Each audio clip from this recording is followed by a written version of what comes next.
going on there, YouTube family? Mr. Matt here with Mr. Matt's 5 Minutes of Finance, where we help you along on your journey to financial freedom, 5 minutes at a time. Today, I want to talk about a topic that has more to do with the mind and finances than the actual dollars and cents, and that is success remorse. So what is success remorse? Think of it like survivor's guilt that happens sometimes with a military person who survives, say, an attack on their platoon, and friends of theirs die in that attack and they live. They will sometimes have a feeling of, why me? Why did I survive this? And my friends and my brothers in arms did not survive. And it's a harder life for them as a result, trying to seek and find their purpose in life. That can happen as well with success. You can sometimes find yourself in an environment that you didn't grow up in an environment that you're unfamiliar with, around people who maybe are not from the same place as you, and you can start to look at yourself as unique or different and wonder why did you get to this level of net worth? Why did you get to this level of being in the top 10% of income earners in the country, and your friends or your family that you grew up with, they're not there to share in that success with you. And so there are some things that you can do to avoid that guilty feeling, and that's what I'm going to talk about today. Because sometimes you can engage in destructive behaviors that will essentially end up taking you back to where you have come from, because again, you feel guilty about where you are. So we don't want you to do that, but rather, what can you do? First of all, let me address this topic that I hear people say sometimes, that, well, money changes people. And I'm going to agree. I know people say that and mean that in a negative way, but I do agree that money changes people in that it enhances who you already are.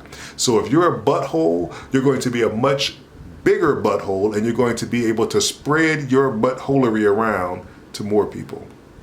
However, if you're a kind and caring and giving person, as a poor person, you're going to be a kind and caring and giving person once you have more resources. So understand that though people might see you differently, you really are the same person. It's just that you're more of that person. You're on a grander scale if you have more resources. So things you can do in order to sort of combat this success remorse. One thing you can do is to teach others how to fish. If you see in people that are left behind the potential in terms of the hard work ethic that you have, in terms of the ingenuity and creativity or the drive, they have a dream that they just need a little bit of help in terms of resources to help them, or direction to help them, or an opportunity to serve and to actually do the thing that they believe in, and you maybe can connect them with someone. Do that. Teach a person how to fish. Now, the one thing you don't want to do is just give somebody money that doesn't help, that only creates dependence upon you. Instead, you want to create for them the opportunity, maybe help clear a path where they can be successful and they can enjoy that same level of success as you.